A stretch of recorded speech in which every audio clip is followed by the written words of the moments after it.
स्वागत है दोस्तों। चैनल को सब्सक्राइब कर लें और आज हम सभी हिंदी साहित्य के आदिकाल के अंतर्गत अमीर खुसरो के बारे में बनने वाले सभी प्रश्नों पर दृष्टि डालेंगे। यहाँ हमने अमीर खुसरो के ऊपर बनने वाले सारे प्रश्नों का कलेक्शन किया हुआ है जो आपके लिए बहुत ही उपयोगी हो सकता है। तो शुरुआत करते हैं। खड़ी बोली में सर्वप्रथम रचना करने वाले कवि कौन हैं? ध्यान रखिएगा कि खड़ी बोली में जब भी कभी यह पूछा जाए कि सबसे पहले रचना करने वाले कवि कौन हैं, तो उसका जो सही उत्तर होगा वह होगा अमीर खुसरो। अमीर खुसरो का ही नाम आता है हिंदी साहित्य के इतिहास में खड़ी बोली में पहली बार रचना करने वाले का सबसे पहले। और इसमें हम देखें कि सबसे महत्वपूर्ण उनके बारे में कथन जो उनके बारे में लोगों ने कहा है कि इतिहासकार ईश्वरी प्रसाद ने इन्हें कवियों में राजकुमार कहा है। अलाउद्दीन खिलजी ने इन्हें तोताए हिंद कहा है। और जो विशिष्ट एक और बात इनके बारे में प्रश्नों में पूछी जाती है कि इन्होंने दिल्ली के सिंहासन पर कितने राजाओं का शासनकाल देखा है, तो इसका जो उत्तर है वह है 11 राजाओं का शासनकाल अमीर खुसरो ने अपने जीवन काल में देखा हुआ है। और भी जो बहुत महत्वपूर्ण बिंदु हैं हमने उसको यहाँ पे संकलित किया हुआ है। जो भी प्रश्न बनते हैं तमाम तरह की परीक्षाओं में, खुसरो ने ही सर्वप्रथम पहेलियाँ मुकरियाँ लिखना आरंभ किया था। ये बात इसको प्रश्न में इस तरह से पूछा जाता है कि सबसे पहले हिंदी में पहेलियाँ मुकरियाँ ये सब लिखने का जो श्रेय है वो किसके ऊपर जाता है, तो इसका सही उत्तर होता है अमीर खुसरो। दूसरा जो महत्वपूर्ण तथ्य है कि इनका जन्म कहाँ हुआ था, तो इनका जन्म अलीगढ़ ज़िले के निकट कासगंज ज़िले में जो कि उत्तर प्रदेश में है, वहाँ सन 1253 ईस्वी में हुआ था। यह भी हमें ध्यान रखना है, ये भी पूछा जाता है। खुसरो की गणना हिंदी साहित्य के इतिहास में आदिकाल के अंतर्गत की जाती है। इस पर ऐसे प्रश्न बनते हैं कि खुसरो की गणना हिंदी साहित्य के इतिहास में किस काल के अंतर्गत की जाती है, तो जो भ्रम होता है इस वजह से इसे आप ध्यान रखिएगा कि आदिकाल के अंतर्गत होता है। दरअसल ये आदिकाल के अंतिम समय में जो बहुत ही महत्वपूर्ण कवि हैं उनमें इनका नाम आता है कि आदिकाल की समाप्ति की बेला में खुसरो ही सबसे प्रसिद्ध कवि थे। इनके बारे में आचार्य रामचंद्र शुक्ल जी के कथन को भी देखना बहुत ही ज़रूरी होता है कि खुसरो के बारे में शुक्ल जी ने लिखा है कि खुसरो का लक्ष्य जनता का मनोरंजन था, कबीर पर कबीर धर्मोपदेशक थे। यानी जब कबीर और खुसरो की तुलना से जुड़ा हुआ कोई वाक्य आए कि यह कथन किसका है, तो आप ध्यान रखिएगा कि आपको आचार्य रामचंद्र शुक्ल पर टिक करना है। तो खुसरो का लक्ष्य शुक्ल जी मानते हैं कि जनता का मनोरंजन था, लेकिन कबीर धर्मोपदेशक थे। दूसरी महत्वपूर्ण पंक्ति खुसरो के बारे में जो मिलती है आचार्य रामचंद्र शुक्ल की किताब में कि कबीर की अपेक्षा खुसरो का ध्यान बोलचाल की भाषा की ओर अधिक था। आप दूसरे इस सेंटेंस में भी देखेंगे तो कबीर और खुसरो की ही तुलना करके शुक्ल जी ने इस बात को कहा है। तो कबीर की अपेक्षा खुसरो का ध्यान बोलचाल की भाषा की ओर अधिक था। आदिकाल में खड़ी बोली को काव्य भाषा के रूप में प्रयोग करने वाले खुसरो पहले कवि थे। इस पर भी प्रश्न बनता है कि आदिकाल में खड़ी बोली को काव्य भाषा के रूप में प्रयोग करने वाला पहला कवि कौन था, तो इसका जो सही उत्तर होता है वह खुसरो थे। तो आपको इन प्रश्नों को दाएं बाएं हर तरीके से समझना है कि कैसे परीक्षाओं में पूछा जाता है। अच्छा, इनकी महत्वपूर्ण जो पंक्तियाँ प्रचलित हैं जो हमें अक्सर सुनाई दी जाती हैं या किताबों में जिक्र आता है, वह है जेहाली मिस्की मुकुंदगा फुल दुराए नैना बनाए बतियाँ। ये जो पंक्ति है ये बहुत ही प्रसिद्ध है खुसरो की। और अन्य जो पंक्तियाँ प्रसिद्ध हैं उसमें आप देख सकते हैं कि मोरा जोबना नवेलरा भयो गुलाल, और दूसरा जो बहुत ही महत्वपूर्ण है मैं हिंदुस्तान की तूती हूँ। मैं हिंदुस्तान की तूती हूँ, यह अक्सर पूछता है कि यह पंक्ति किसकी है, तो इसका जो सही उत्तर है अमीर खुसरो की ओर जाता है। और इनकी जो रचनाएं हैं उनमें हम यहाँ पे केवल खालिक बारी का जिक्र कर रहे हैं, और खालिक बारी में विशिष्टता उसकी यह है कि यह फ़ारसी, अरबी और हिंदी का कोश है। आपको यह ध्यान रखना है कि यह किससे संबंधित है, तो ज़्यादातर हम कभी अगर इस तरह का प्रश्न आता है तो हम पहेलियाँ, मुकरियाँ, दो सुखने इस टाइप की चीज़ों पे टिक कर देते हैं कि पहेलियाँ संकलित होंगी, क्योंकि वो ज़्यादातर इन्हीं चीज़ों के लिए जाने जाते हैं। लेकिन खालिक बारी फ़ारसी, अरबी और हिंदी का एक समृद्ध कोश है जिसे अमीर खुसरो ने लिखा। तो आपने देखा कि अमीर खुसरो पर जो ये महत्वपूर्ण तथ्य हैं, इन्हीं तथ्यों के आधार पर अलग अलग परीक्षाओं में प्रश्न बनाए जाते हैं। तो आपको इन सारे महत्वपूर्ण बिंदुओं को ध्यान में रखना है और इन्हें तैयार करना है। धन्यवाद। स्वागत है दोस्तों। यहाँ हम हिंदी साहित्य के इतिहास में भक्ति काल के अंतर्गत कबीरदास पर बहुत ही महत्वपूर्ण, जो भी बहुत सारे परीक्षाओं में पूछे जाते हैं प्रश्न, उनका एक संग्रह लेकर के आए हैं।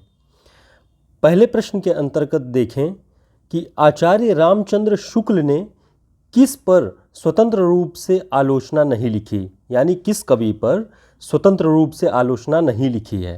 तुलसीदास, कबीरदास, सूरदास और जयसी।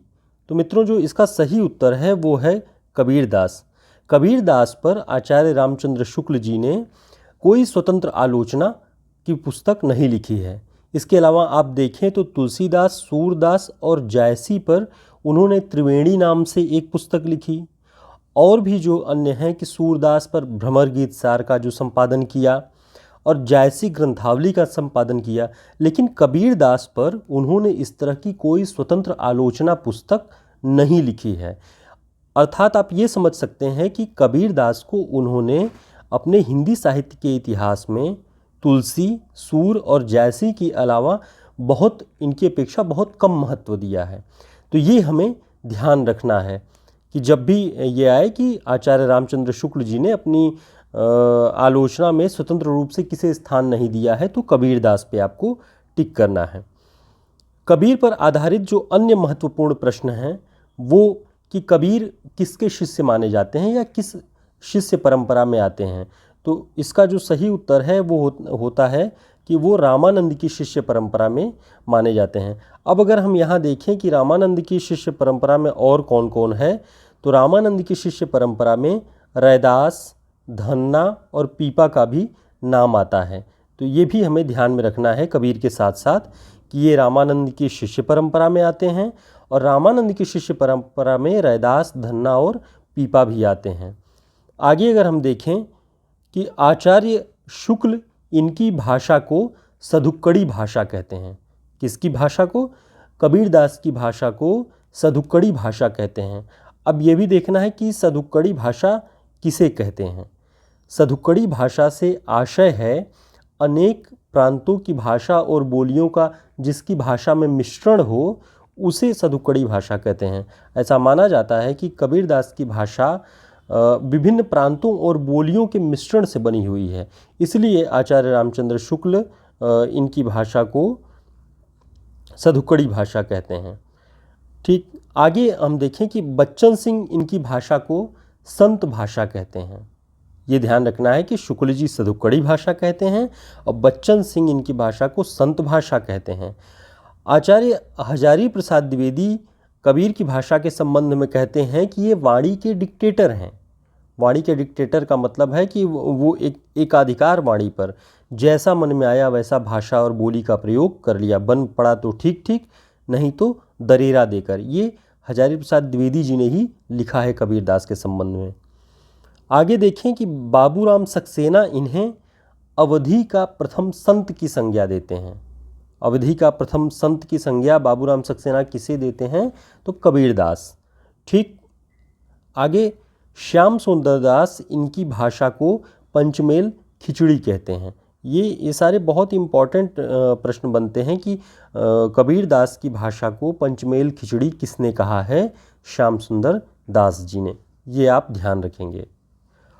और भी जो बहुत महत्वपूर्ण प्रश्न हैं कि आचार्य रामचंद्र शुक्ल कबीरदास के बारे में क्या कहते हैं, ये भी हमें देखना है। शुक्ल जी लिखते हैं कि भाषा बहुत परिष्कृत और परिमार्जित न होने पर भी कबीर की उक्तियों में कहीं कहीं विलक्षण प्रभाव और चमत्कार है। प्रतिभा उनमें प्रखर थी, इसमें संदेह नहीं। देखिए, वे स्वीकार करते हैं कि कहीं कहीं उनकी उक्तियों में बहुत विलक्षण प्रभाव और चमत्कार है और उनमें बहुत टैलेंट था, बहुत प्रतिभा थी, इसमें उन्हें कोई संदेह नहीं है। ऐसा आचार्य रामचंद्र शुक्ल जी कहते हैं कबीर के बारे में। आगे एक जगह और वे कहते हैं कि कबीर ने जिस प्रकार एक निराकार ईश्वर के लिए भारतीय वेदांत का पल्ला पकड़ा, उसी प्रकार निराकार ईश्वर की भक्ति के लिए सूफियों से प्रेम तत्व लिया और अपना निर्गुण धूमधाम से निकाला। ये भी शुक्ल जी ने कबीरदास के संबंध में कहा है कि उन्होंने भारतीय वेदांत का पल्ला पकड़ा अपने निराकार ईश्वर को व्यक्त करने के लिए, और इधर सूफियों से प्रेम तत्व लिया, यानी वेदांत और सूफियों के प्रेम तत्व का मिश्रण कबीर के निर्गुण में पाया जाता है, ये शुक्ल जी कहते हैं। एक और महत्वपूर्ण पंक्ति है, कबीर और तुलसी भाषा में एक मिशन के तहत लिख रहे थे, ऐसा बच्चन सिंह लिखते हैं। तो जब यह पूछे कि कबीर और तुलसी भाषा में एक मिशन के तहत लिख रहे थे, यह किसने लिखा है या यह किसकी पंक्ति है, तो बच्चन सिंह पे आपको टिक करना है। और जो एक महत्वपूर्ण बात है कि कबीर की वाणी का संग्रह बीजक नाम से प्रसिद्ध है। ठीक, ये ध्यान रखना है कि बीजक नाम से प्रसिद्ध है और इसके 3 भाग हैं। तो ऐसे पूछ लेता है कि कबीर की वाणी का संग्रह किस नाम से प्रसिद्ध है, वो बीजक, और इसके कितने भाग हैं? 3 भाग। कौन कौन से? साखी, सबद, रामायणी। साखी साक्षी, सबद शब्द, रामायणी रामायणी। इन तीनों का ये विकृत रूप प्रचलित है और यही इनके बीजक में 3 भाग में संकलित है। तो हमने देखा कि कबीर पर ये सारे जो बहुत महत्वपूर्ण प्रश्न अलग अलग परीक्षाओं में पूछे गए हैं और उसी का हमने यहाँ पर एक संग्रह आपके लिए प्रस्तुत किया ताकि आपके लिए यह उपयोगी हो सके। तो आगे और भी कुछ हो सकता है कबीर के बारे में, अगर छूट रहा हो कोई महत्वपूर्ण बिंदु तो आप कमेंट बॉक्स में मेंशन कर सकते हैं उसको। धन्यवाद। स्वागत है दोस्तों। आज हम सभी हिंदी साहित्य के इतिहास में बिहारी के ऊपर जो भी प्रश्न तमाम परीक्षाओं में बनते हैं और पूछे जाते हैं, उनका यहाँ पर एक सार संकलन लेकर के मौजूद है। यहाँ उन सभी प्रश्नों पर चर्चाएं होंगी जो विभिन्न परीक्षाओं में बिहारी को लेकर के पूछी जाती हैं। कवि विशेष के क्रम में इसके पहले हमने अमीर खुसरो, सूरदास, कबीरदास, तुलसीदास, इन कवियों पर बनने वाले सारे प्रश्नों की बात की है। आज उसी श्रृंखला में बिहारी के ऊपर कौन से प्रश्न पूछे जाते हैं, उन सारे प्रश्नों को लेकर के हम मौजूद हैं। सबसे पहला ही प्रश्न देखें कि बिहारी रीतिकाल के किस धारा के कवि हैं? रीतिसिद्ध, रीतिबद्ध, रीतिमुक्त और इनमें से कोई नहीं। तो इसका जो सही उत्तर होता है वह रीतिसिद्ध है, यानी बिहारी रीतिकाल के रीतिसिद्ध धारा के कवि हैं।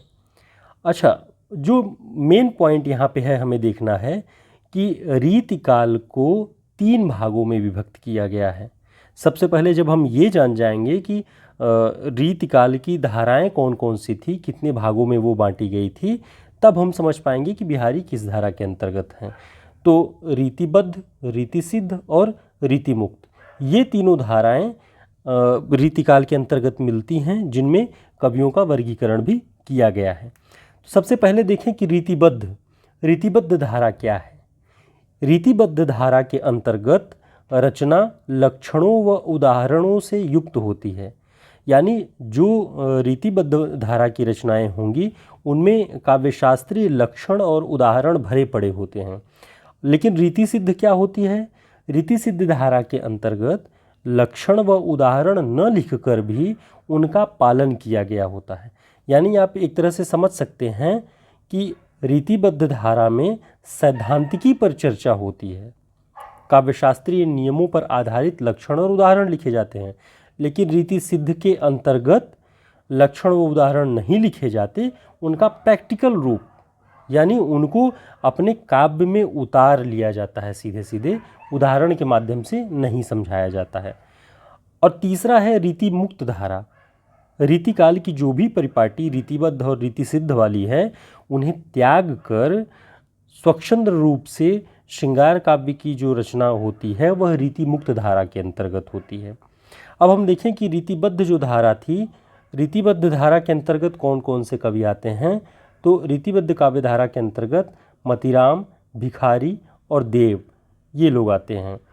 और रीति सिद्ध के अंतर्गत बिहारी और रसनिधि इनके नाम का उल्लेख होता है। और रीति मुक्त जो धारा है उसके अंतर्गत आप देखेंगे कि घनानंद, आलम, बोधा, ठाकुर। तो ये हमें ध्यान में रखना है कि 3 भागों में बांटा गया है रीतिकाल को, रीतिबद्ध, रीति सिद्ध और रीति मुक्त। और बिहारी का जो उल्लेख होता है वह रीति सिद्ध के अंतर्गत होता है। ठीक, आगे देखिए कि बिहारी के बारे में और क्या कहा गया है। बिहारी अकेले ऐसे कवि हैं जिन्होंने ग्रामीण संस्कृति के विरुद्ध घृणा की अभिव्यक्ति की है। ग्रामीण संस्कृति के विरुद्ध घृणा की अभिव्यक्ति की है और नागर संस्कृति को जो है वो श्रेष्ठ जो मानता है, ऐसी बात बच्चन सिंह ने बिहारी के बारे में कही है अपने हिंदी साहित्य का दूसरा इतिहास नामक पुस्तक में। बिहारी की प्रसिद्ध जो पंक्ति है, दृग उर्झत टूटत कुटुम जुरत चतुर चित प्रीति, ये बिहारी ने लिखा हुआ है। आगे देखिए कि बिहारी शाहजहां के समकालीन थे और राजा जय सिंह के राजकवि थे। तो किसके समकालीन थे? शाहजहां के। और किसके राजकवि थे? राजा जय सिंह के। तो ये आपको ध्यान में रखना है। इनका जन्म 1595 ईस्वी में ग्वालियर में हुआ। ग्वालियर मध्य प्रदेश में है। बचपन बुंदेलखंड में तथा युवावस्था ससुराल मथुरा में व्यतीत हुई है। ये हमें ध्यान रखना है कि जन्म ग्वालियर में हुआ। बिहारी की एकमात्र रचना सतसई है, जो बिहारी सतसई के नाम से प्रसिद्ध है। ये हमें आगे नोट करना है इसको। श्री जगन्नाथ दास रत्नाकर जी ने बिहारी रत्नाकर नाम से बिहारी के दोहों की प्रसिद्ध टीका लिखी है। मित्रों, ये ध्यान रखिएगा कि जो बिहारी रत्नाकर जगन्नाथ दास रत्नाकर जी ने लिखा है वह खड़ी बोली हिंदी में सर्वश्रेष्ठ टीका मानी जाती है बिहारी के दोहों की। तो ये हमें नोट पॉइंट में रखना है अपने। अगला पॉइंट, बिहारी सतसई में कुल 719 दोहे संकलित हैं, पर कहीं कहीं 713 भी बताई जाती है। तो हमें करना यह है कि एग्ज़ाम में जब 719 पूछा जाए तो 719 पर टिक लगाइए। अगर 719 न पूछ करके 713 पे आता है ऑप्शन तो 713 पे लगाइए। ठीक, आगे देखते हैं। बिहारी की रचना सतसई की भाषा क्या है? बिहारी ने जो अपनी एकमात्र पुस्तक सतसई नाम से लिखी है उसकी भाषा क्या है? उसकी भाषा ब्रज भाषा है। रीतिकाल का वह कौन सा कवि है जो अपनी एकमात्र कृति से हिंदी में अमर हो गया है? वह बिहारी ही हैं जो अपनी केवल एकमात्र कृति सतसई के माध्यम से हिंदी साहित्य में अमर हो गए हैं। बिहारी के दोहों में किस किस प्रकार की प्रवृत्ति पाई जाती है? तो बिहारी के दोहों में नीति, श्रृंगार और भक्ति के पुट मिलते हैं। ये सब आप ध्यान रखिएगा। तंत्रिनाद कवित्तरस सरस रागर तिरंग, ये पंक्ति बिहारी दास ने लिखी है। तंत्रिनाद कवित्तरस सरस रागर तिरंग, ये पंक्ति बिहारी जी की है। बिहारी के दोहों की चमत्कारपूर्ण तुलना संस्कृत, उर्दू और फारसी के कवियों से किसने की है? तो जो उसका उत्तर है पद्म सिंह शर्मा ने। पद्म सिंह शर्मा ने बिहारी के दोहों की जो तुलना है वो संस्कृत, उर्दू और फारसी के कवियों से की। ये तुलनात्मक अध्ययन उन्होंने किया बिहारी सतसई तुलनात्मक अध्ययन नामक किताब में। ठीक, बिहारी के दोहों और उसकी भाषा की प्रशंसा में आचार्य रामचंद्र शुक्ल लिखते हैं कि भाषा की समास शक्ति और कल्पना की समाहार शक्ति का सर्वाधिक उपयोग बिहारी ने किया है। क्या लिखते हैं शुक्ल जी? कि भाषा की समास शक्ति और कल्पना की समाहार शक्ति का सर्वाधिक उपयोग बिहारी ने किया है। और अंत में हम देखते हैं कि बिहारी की जो सतसई थी उस पर किन किन लोगों ने किन नामों से टीकाएँ लिखी। टीकाएँ माने अपनी टिप्पणियों के साथ अलग अलग भाषाओं में उनके जो दोहे थे सतसई के, उनका एक तरह से अनुवाद कह लीजिए उसमें किया गया है। लाल चंद्रिका नाम से लल्लू लाल ने इसकी टीका लिखी। अमर चंद्रिका नाम से सूरत मिश्र ने इसकी टीका लिखी। बिहारी बिहार नाम से अंबिका दत्त व्यास ने रोला छंद में इसकी टीका लिखी। संजीवनी भाष्य नाम से पद्म सिंह शर्मा ने इसकी टीका लिखी। फिरंगे सतसई नाम से आनंदीलाल शर्मा ने फारसी में इसकी टीका लिखी। और जो हम ऊपर बात कर आए हैं, बिहारी रत्नाकर नाम से जगन्नाथ दास रत्नाकर जी ने एक टीका लिखी जो खड़ी बोली हिंदी में सर्वश्रेष्ठ टीका है। तो मित्रों, इस तरह से आप बिहारी के ऊपर बनने वाले सारे प्रश्नों का कलेक्शन यहाँ देख सकते हैं। और सारे प्रश्न एक साथ करने का उद्देश्य ये है कि कवि विशेष पर या किसी रचनाकार विशेष पर जो प्रश्न बनते हैं वह किस प्रकार के, किन प्रवृत्तियों के होते हैं। तो इससे आपको यह परिचय मिल जाएगा कि किस कवि पर किस रूप में कविता प्रश्न पूछे जाते हैं परीक्षाओं में।